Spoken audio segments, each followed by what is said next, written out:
Hey, you. Greetings from Brazil.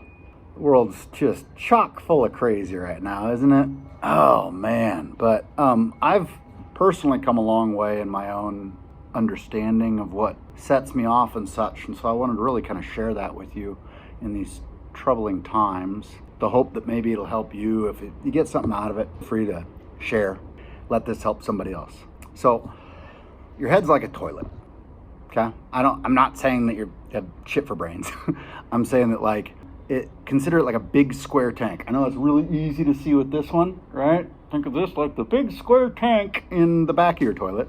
It needs a lot of water to flush all of the stuff that you kind of take in throughout the day that you don't even kind of realize. I was an Eagle Scout, am an Eagle Scout, whatever you want to call it. Went through Cub Scouts, Boy Scouts, all that. Don't like to brag about it much just because morally I've sucked so bad that I would hate to tarnish the reputation of so many great Eagles that I know, But one of the experiences that I had in that Boy Scouts was that I think it was in Cub Scouts. I either put in a brick or like a container or something in the big square massive rectangle water reservoir that's at the back of every toilet. And what that did was that it reduced the water consumption while not interrupting the efficiency of that ability to flush stuff out. What I've learned is that your cerebellum is split in two, and that you've kind of got your own little block that you don't even really know about. Your left hemisphere is your analytics. It's your ability to dial in on things. It's your language center. It's all of the things that are tangible. It's very much like a methodological materialist sort of way of thinking, like Newton, or Descartes and the isolationist perspective. Me. I think, therefore I am. Oh, how special am I? Great.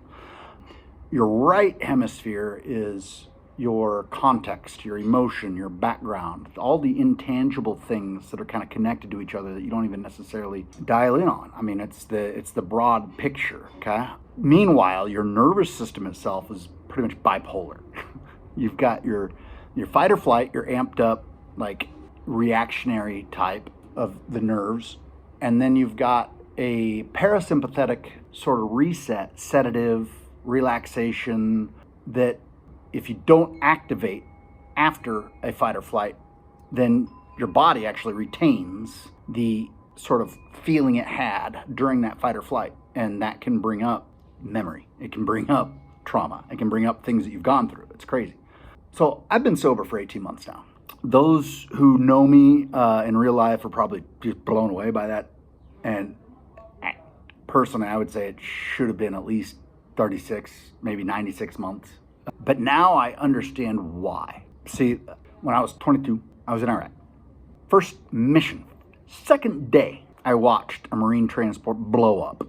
And I had almost forgotten about that because you just watched this thing happen. And I remember emotionally kind of going, oh boy, there's no time to be afraid. There's no time for anything right now. What I need to do is just kind of tuck that away and deal with it later and focus on what I need to do to survive, okay? And even the memory of bodies being blown into the air and the way that bodies sort of float when they've been blown into the air, I'd forgotten all about that until I was watching Israel take on Gaza, and Gaza having their civilian population blown up in the same way. And I remember just kind of seeing that on the news going, oh, yeah, that's a dead body. I forgot. They kind of float in this weird, eerie way that you wouldn't necessarily put it together unless you're in Iraq or in Gaza.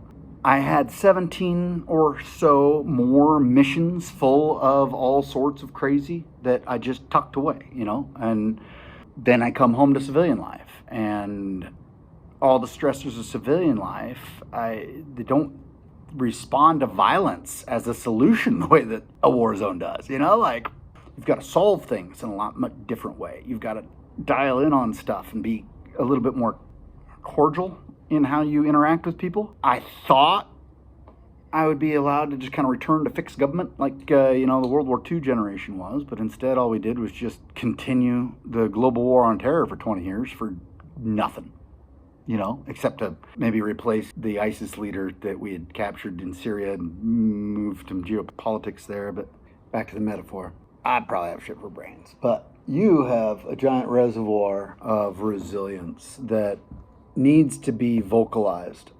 If it's mentionable, it's manageable.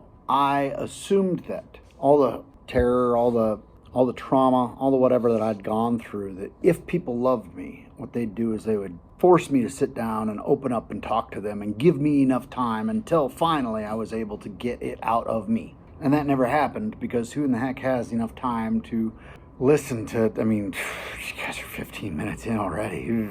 So, what I didn't know is that I didn't have the language. There was no, like, all that context, all that background, all that reasoning why I was so angry I can articulate it now, but that's only because I've gone through EMDR. It's only because I've gone through a process of getting all of the intangible crap that's stuck in right hemisphere land over to verbalize it, spit it on the floor of some psychiatrist and walk out of the office and leave it behind. I didn't have that capability until I was holding a wake for somebody that I loved who was killed in a head-on collision. And somebody asked, "Are you suicidal?" I said, "Of course."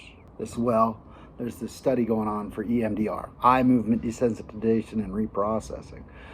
EMDR, eye movement desensitization, what that does is that it's a way of getting your eyes to actually kind of somehow process a lot of that craptacular, stuck in, clogged, what I'd call shit for brain, Jason, over to the language centers to articulate exactly why it is I'm angry, right? And all it is sitting there while the provider asks a really pointed question and you reflect on it. And once you get to a stuck point where you can't really go any further, you don't know how to find the language, then you do your little, and all of a sudden I have the words again. It's quite frankly amazing. And the provider I had who was doing it just spent the whole time talking about themselves. I mean, really was not a very good provider at all. But it didn't matter because the technique worked wonderfully.